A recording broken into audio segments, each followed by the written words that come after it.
Hi guys! Hi students! Work mode sa takaron. This time, ipakita na ko sa inyo akong lying side sa akong panginabuhi. Ang trabaho. So diba, sagol-sagol akong ipakita. Mas nindot na yung variation ang atong mga videos. This time, you would see how I do my job.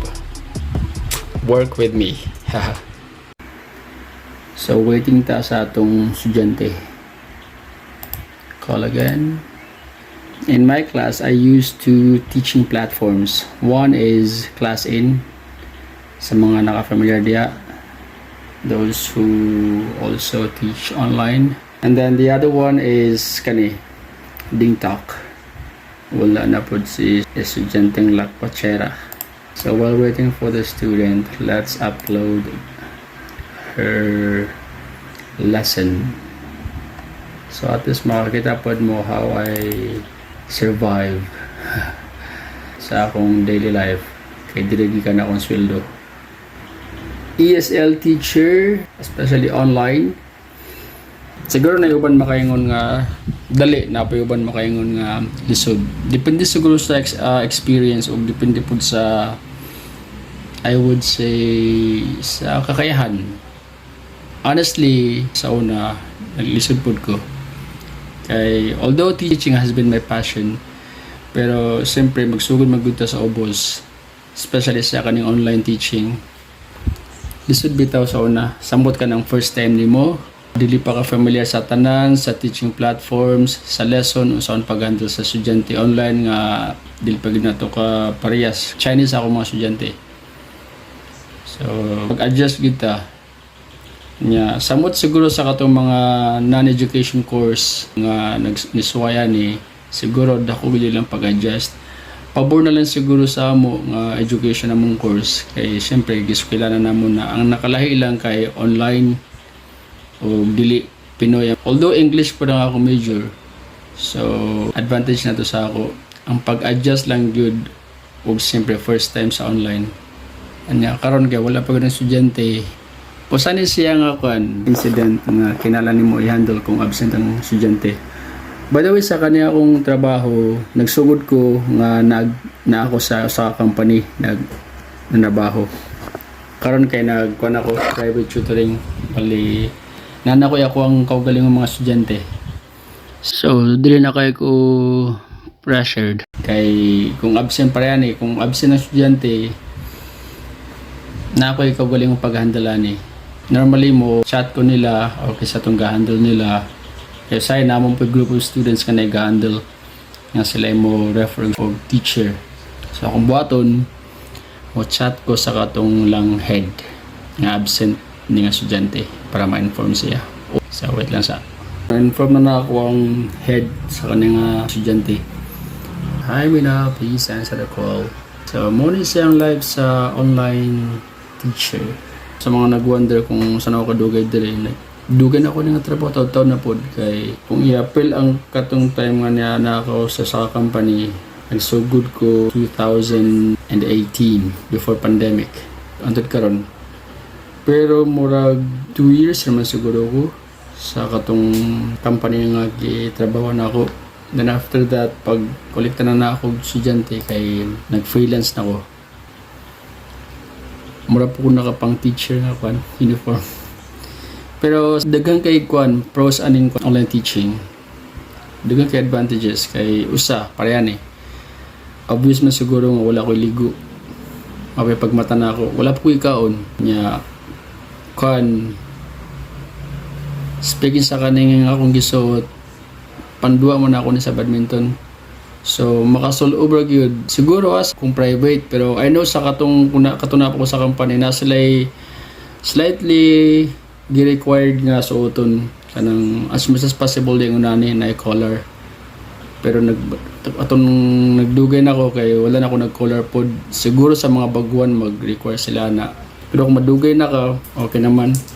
For formality naman siguro. So, advantage ang time, ang mga suoton, wala gyud pressure gyud. Igura ka mo mata, mulingkod. Nya, siyempre, tarong po nagnaong. And then, why you kalas good? Tawag kay mas save nga time. sa kaning online teaching. Anya makapagusto pa ka pang upper lang imong kwan naon nga suoton.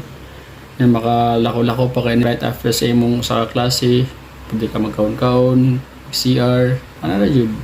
Mao na ako naganahan ani nga trabaho. Dili hassle ba? So it's been 15 minutes I've been calling her.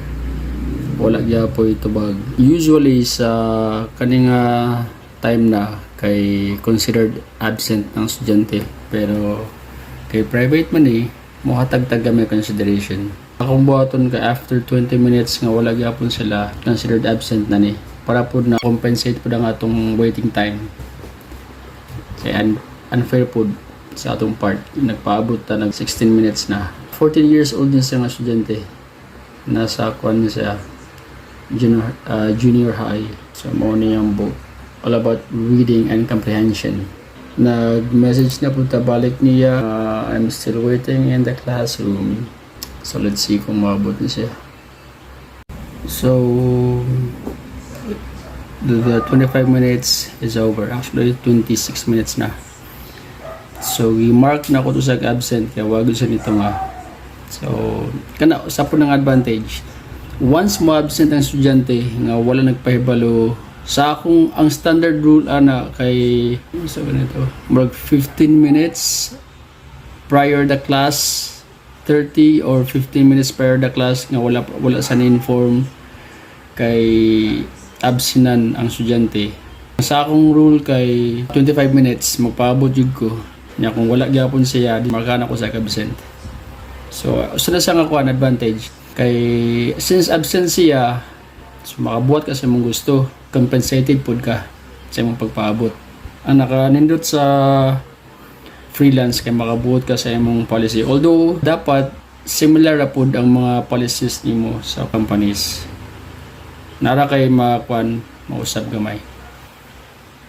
Break time na ako karon. Coffee break. Unya na pod. Kani nga estudyante kay medyo alalayanan pa. Kay beginner pa ni siya. Mga level 2 or 3. Okay, Wong, what's your answer? Which animal has wings and what is this? What is that? Okay, this is not wing. That's wing. Wing. Now there is S, so we say wings. Wings. Wings. Okay, it's not wing. Okay. And what is this? Look, what is this? Okay, that is a beak. Now this animal, what animal is this? Is it a dog, a cat, a snake? What animal is that? This animal is a bird. Alright. Read again one more time. Go on. Which animal very good. Sorry, I forgot to put the here. Okay. Nalipat si teacher sa This animal is a bird. Next. Kaning estudyante kay ganang kayo kaning bata. Kay gawas sa maayo po kamo po sa English. Paramig sport. Tigwang po sa badminton. Na bata pa kani siya, 11 years old. Nya I am proud to say nga nagsugod gud niya siya sa English from zero. So makaingon ko usa ko sana nagmold niya to learn English. Kay makinamdun po ko pagsugod niya kay almost zero beginner ba. When you say zero beginner, kanang wala kay siya, wala gyud siya hanaw ba. Sa una kay ang pronunciation kay maglisod siya. Karon kay mayo na kay sa ma-pronounce. Nya sa una yang reading capability kay medyo hinay pa karon kay paspas na ka sa mabasa. So maka-proud ba ya basta makakita ka sa imong agi sa imong mga estudyante. So ini pakita na ko sa inyo. Okay, number 2 here is, what's your answer? So number 2 is, there are some comfortable cushions.